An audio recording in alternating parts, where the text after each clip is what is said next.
So heartless. How can people be so cruel?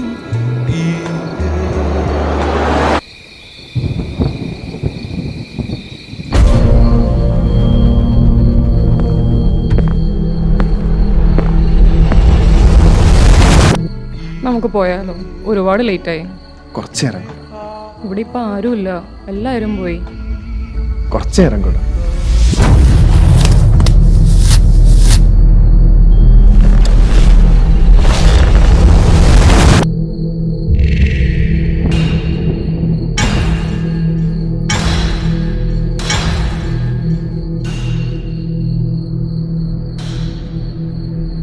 എന്തോ ഒരു ശബ്ദം കേൾക്കുന്നുണ്ടോ? ശബ്ദമോ? ഏയ്, വേറെന്തെങ്കിലും ആയിരിക്കും. അല്ല, ആരും അവിടെ ഉണ്ട്.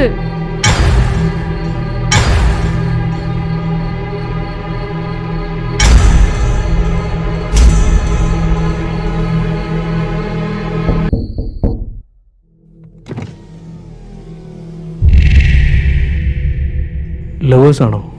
ആ അതെ. അത് എനിക്കെന്താ വേണം? പ്രേമം എന്നൊക്കെ പറയുന്നത് വെറും കള്ളത്തര. ഡോ, താമ്പ ഇതെന്റെ കാര്യം നോക്കടോ. ഒന്നുകിൽ ഇവള് നിന്നെ, അല്ലെങ്കിൽ ഇവൻ നിന്നെ വഞ്ചിക്കും. പ്രേമത്തിൽ ചതിയുണ്ട്, വഞ്ചനയും. തന്നെ ഇന്ന് ഞാൻ. ഏയ് അലൻ, വേണ്ട.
ഹായ് അരുൺ. മാഡം, ആ ലെറ്റർ വീണ്ടും വന്നിട്ടുണ്ട്. ഓ, വീണ്ടും വന്നോ? സെയിം പാറ്റേൺ ആണോ? അതെ madam, same pattern. Okay, Arun ഒരു കാര്യം ചെയ്യൂ, ആ ലെറ്ററിൻ്റെ ഒരു കോപ്പി എനിക്കൊന്ന് വാട്സാപ്പ് ചെയ്യൂ.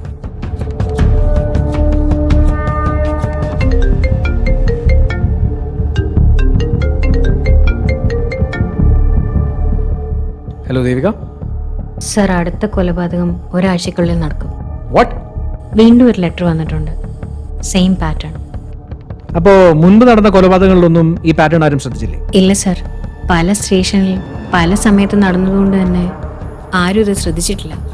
ഞങ്ങൾ ഈ കേസ് ഏറ്റെടുത്തപ്പോൾ ജസ്റ്റ് ഒന്ന് ബാക്ക് ട്രേസ് ചെയ്തപ്പോഴാണ് ഈ ഒരു കണക്ഷൻ ഞങ്ങൾക്ക് മനസ്സിലായത്. ഇതുവരെ 5 മർഡർ നടന്നു കഴിഞ്ഞു. ഇനി ഒരു കൊലപാതകവും നടക്കാൻ പാടില്ല. ശരി, നെക്സ്റ്റ് പ്ലാൻ എന്താ? സർ, ജിമ്മിനെ ഒന്ന് മീറ്റ് ചെയ്യണം. ഏത്? ക്രിമിനൽ സൈക്കോളജിസ്റ്റോ? ആ യെസ് സർ, ചില കാര്യങ്ങളൊന്ന് കൺഫേം ചെയ്യണം. Okay, do your best. Yes sir. Devika, ഇത് മിസ്സാവരുത്. Yes sir.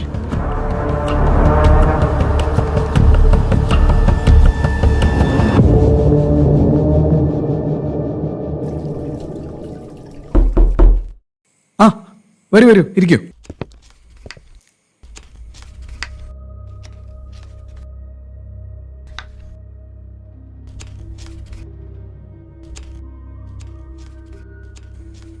എല്ലാം സെയിം ആണ്. ഫസ്റ്റ് ലുക്കിൽ I don't see much of a difference.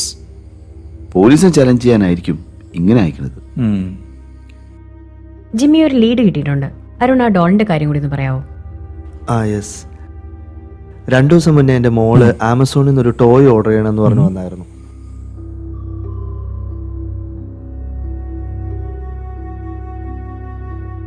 ഞാൻ ബാക്ക് ട്രേസ് ചെയ്തപ്പോഴും മുൻപ് നടന്ന എല്ലാ ക്രൈം സീൻസിലും ഇതേ ഡോളുണ്ട്. ഇതൊരു സാധാരണ ടോയ് അല്ല. ഞാൻ ഓൺലൈനിൽ നോക്കിയപ്പോൾ ചില ഡാർക്ക് തിയറീസ് ഈ ഡോളിനെ പറ്റി കണ്ടു. ഓക്കെ. ജിമ്മി, ഈ ഡിസൈനിൽ എന്തോ ഒരു ക്ലൂ ഉണ്ടെന്ന് എനിക്ക് ഉറപ്പാണ്. ഇതങ്ങനെ ഒരു റാൻഡം ഡിസൈൻ അല്ല. ജിമ്മി ഒന്ന് ഡീപ്പായിട്ട് നോക്കണം. എനിക്കും അങ്ങനെ തോന്നുന്നു. Let me try.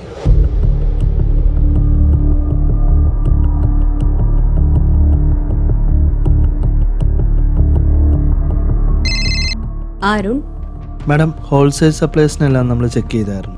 ആദ്യത്തെ 3 മർഡർ നടന്ന സമയത്തും ഈ ഡോൾസ് കടയിൽ അവൈലബിൾ ആയിരുന്നില്ല. അതേസമയം 4ാമത്തെ മർഡർ തൊട്ടാണ് ഈ ഡോൾസ് അവൈലബിൾ ആയി തുടങ്ങിയത്. ഓൺലൈൻ ചെക്ക് ചെയ്യാവോ? ഹലോ, ഇത് ആമസോൺ കൊച്ചി സെൻറ്റർ ഓഫീസർ. അതെ ഞാൻ പോലീസിൽ നിന്നാണ്. എനിക്ക് കുറച്ച് ഇൻഫർമേഷൻ വേണം. സർ, പറയൂ.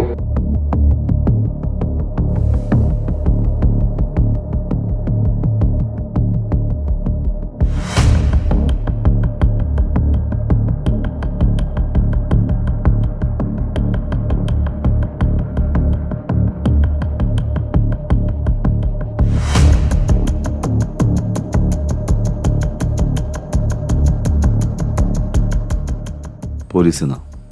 ഇത് നിങ്ങൾ ഡിസൈൻ ചെയ്തതാണോ? അതെ, ഞാൻ ഡിസൈൻ ചെയ്തതാ. വിവേക്, മാഡം, ആ പ്രിന്റ് എടുത്ത ഷോപ്പ് ലൊക്കേറ്റ് ചെയ്തിട്ടുണ്ട്. That's great.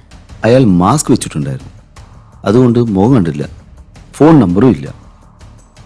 പക്ഷേ ഡിസൈൻ ചെയ്തുകൊണ്ടിരിക്കുമ്പോൾ അയാൾക്കൊരു ഫോൺ കോൾ വന്നു. മാഡം, എനിക്കൊരു സംശയം. ആ ഫോൺ വിളിച്ച ആളാണോ ഇനി കില്ലർ? ഡിസൈൻ ചെയ്യാൻ വന്ന ആൾ അയാളുടെ ഒരു ഹെൽപ്പർ ആണെങ്കിലോ? പോസിബിലിറ്റി ഉണ്ട്. Vivek, do one thing. ആ ഡേറ്റ്സ് ഒന്ന് നോട്ട് ചെയ്തിട്ട് 2 മൊബൈൽ നമ്പർ ഒന്ന് ട്രേസ് ചെയ്ത് നോക്കൂ. ഡേറ്റിൽ എന്തെങ്കിലും പാറ്റേൺ ഐഡന്റിഫൈ ചെയ്യാൻ പറ്റുന്നുണ്ടോ നിങ്ങൾക്ക്? റാൻഡം പോലെയാണ്. ആ ഡേറ്റ്സ് ഒക്കെ ഒന്ന് പറഞ്ഞേ. ആദ്യത്തെ 3 13-ാം തീയതി, ഒരു കേസ് 12, മറ്റൊന്ന് 14-ാം തീയതി. 12ഉം 14ഉം മിക്സായി വരുന്നു. നമ്മൾ കറക്റ്റായിട്ടല്ല നോക്കുന്നതെങ്കിലോ? ഡെത്ത് ഡേറ്റ് നോക്കണ്ട.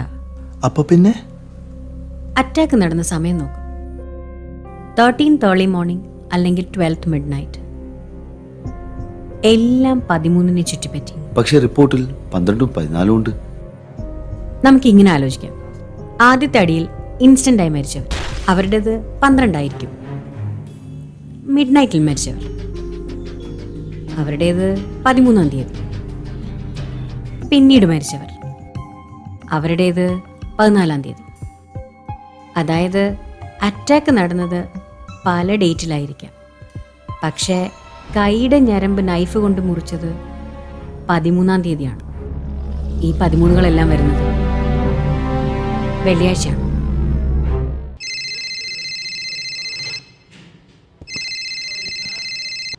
വിവേക്, മാഡം, ആളെ കിട്ടിയിട്ടുണ്ട്. ചോദ്യം ചെയ്തു തുടങ്ങിയോ? അയാളൊന്നും മിണ്ടുന്നില്ല. ഓക്കെ, ഞാനിപ്പോൾ വരാം.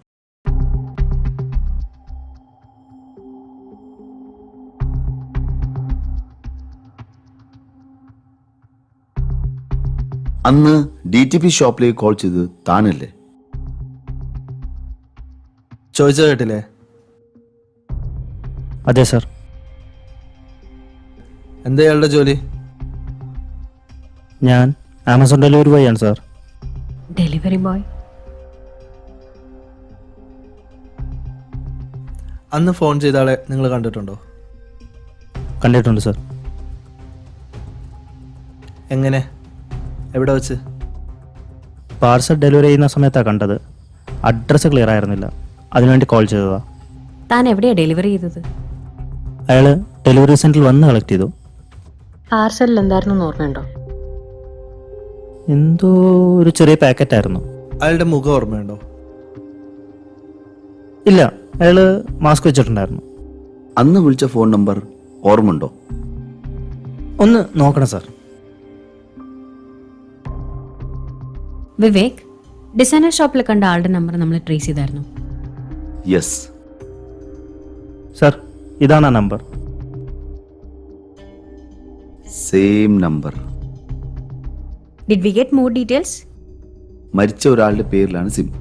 ലാസ്റ്റ് 6 months ആയിട്ട് ഫോൺ സ്വിച്ച് ഓഫ് ആണ്. വല്ലപ്പോഴും ഓണാകുമ്പോൾ ലൊക്കേഷൻ കാണിക്കുന്നത് സിറ്റിയാണ്. He is well planned so that no one can trace him. അവനിപ്പോൾ എവിടെ ആയിരിക്കും?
ഞാൻ ആ പ്രിന്റ് ഡീറ്റെയിൽ ആയിട്ട് നോക്കി.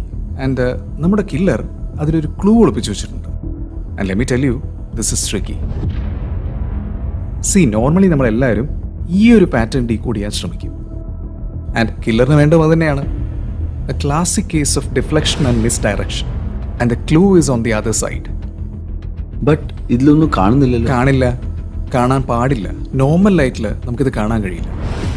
നമ്മുടെ കില്ലർ ഒരു UV റിയാക്റ്റീവ് ഇങ്ക് കൊണ്ടാണ് ഈ പാറ്റേൺ മാർക്ക് ചെയ്തിരിക്കുന്നത്. സി,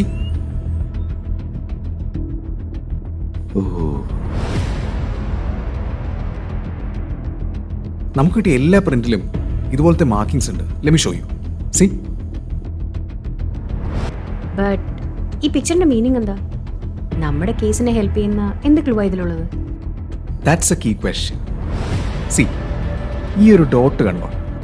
നമ്മൾ ഏത് പ്രിന്റ് എടുത്ത് നോക്കിയാലും ഇതുപോലെ ഒരു പോയിന്റ് മാത്രം ഹൈലൈറ്റ് ചെയ്തിട്ടുണ്ട്. അത് മർഡർ ലൊക്കേഷനാണോ? Yes, exactly. സി, നമ്മൾ സിറ്റി ഒരു സർക്കിളായിട്ട് കൺസിഡർ ചെയ്യുകയാണെങ്കിൽ ഈ ഡോട്ട് കണ്ട പോയിന്റുകളിലൊക്കെയാണ് ഇതുവരെ മേർഡേഴ്സ് നടന്നിരിക്കുന്നത്. And the killer has followed the same pattern over and over again. ഒരു typical psycho killer pattern. Okay, 5 പ്രിന്റിലും ഡോട്ട് ഉണ്ട്. അപ്പോൾ ലേറ്റസ്റ്റ് പ്രിന്റിൽ ഡോട്ട് എവിടെയാണ്?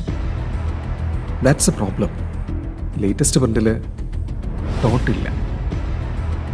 നെക്സ്റ്റ് മേർഡർ, അത് ഒരു തരത്തിലും നടക്കാതെ പോരുന്ന കില്ലർക്കൊരു നിർബന്ധമുള്ളത്. അതുകൊണ്ട് ക്ലൂ ഒന്നും റിവീൽ ചെയ്യുന്നില്ല, റിസ്ക് ഒന്നും എടുക്കുന്നില്ല.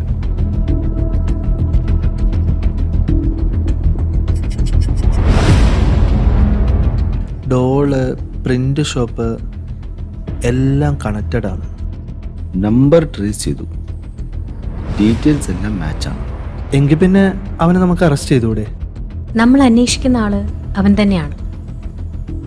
പക്ഷേ കോർട്ടിൽ പ്രൂവ് ചെയ്യാൻ ഈ എവിഡൻസസ് പോരാ. ഇനി ആളുകൾ മരിക്കുമോ? അങ്ങനെ വരാതെ നമുക്ക് നോക്കാം. ഇത്തവണ അവൻ രക്ഷപ്പെടും.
Gabriel, it's over.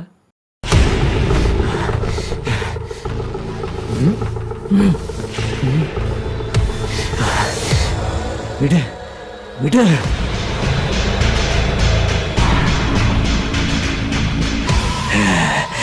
നിങ്ങൾ എന്നെ കണ്ടുപിടിച്ചല്ലേ? ദേവിക, എൻ്റെ ഒരു സ്ട്രോങ് ഇൻറ്റ്യൂഷനാണ് ഈ 5 ഡോട്ടുകൾ നമ്മൾ നോക്കുകയാണെങ്കിൽ ഇത് സിറ്റിയുടെ ഒരു ഔട്ടർ സർക്കിൾ ആയിട്ട് വരും. വിച്ച് മീൻസ് ഇനി നടക്കാൻ പോകുന്ന murder somewhere in the centre. അവൻ ജനിച്ചു വളർന്ന വീടാണിത്, അവന്റെ അച്ഛൻ കൊല്ലപ്പെട്ട സ്ഥലം. ഇപ്പൊ അവിടെ അവന്റെ സ്റ്റെപ്പ് മദറും ലവറുമാണ് താമസം. Team, that's it. We are on the right track. ആ വീടാണ് അവൻ്റെ നെക്സ്റ്റ് ലൊക്കേഷൻ. അവർ രണ്ടുപേരുമാണ് അവൻ്റെ ടാർഗറ്റ്. ഇത്തവണ നമ്മൾ അവനെ ലോക്ക് ചെയ്യും. Gabriel Thomas. ഇവർ രണ്ടുപേരും അതിനൊക്കെ കാരണം. ഇവരിന്നാണ് ഇതെല്ലാം തുടങ്ങിയത്.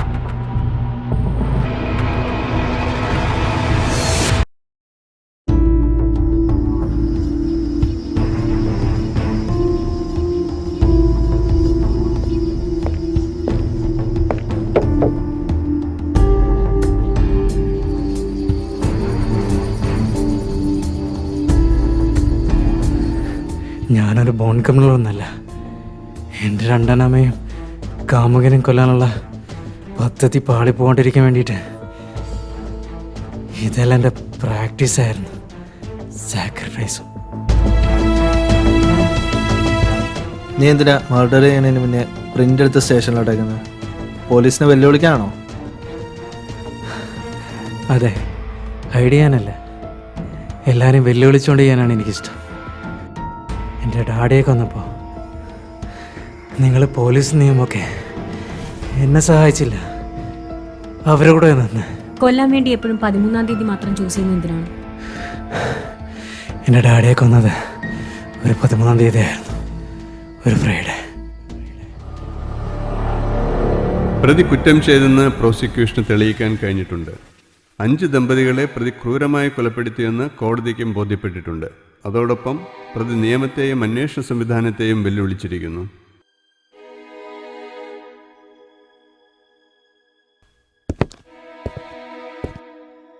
ഇയാള് അപ്പീൽ കൊടുക്കണ്ടോ? നോ.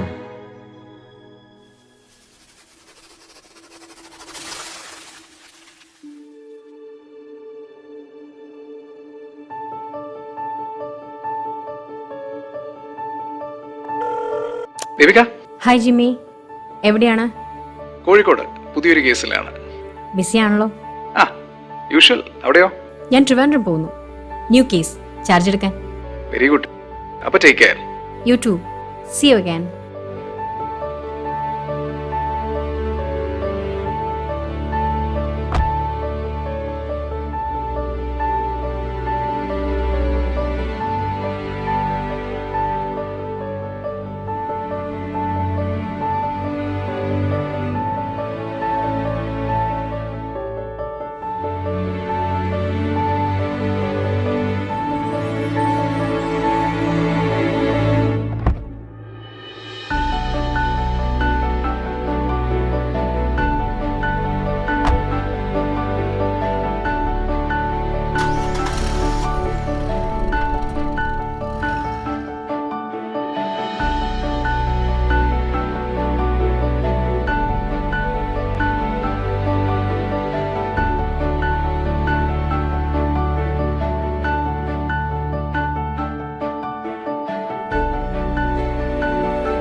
ഇപ്പോൾ കിട്ടിയ വാർത്ത.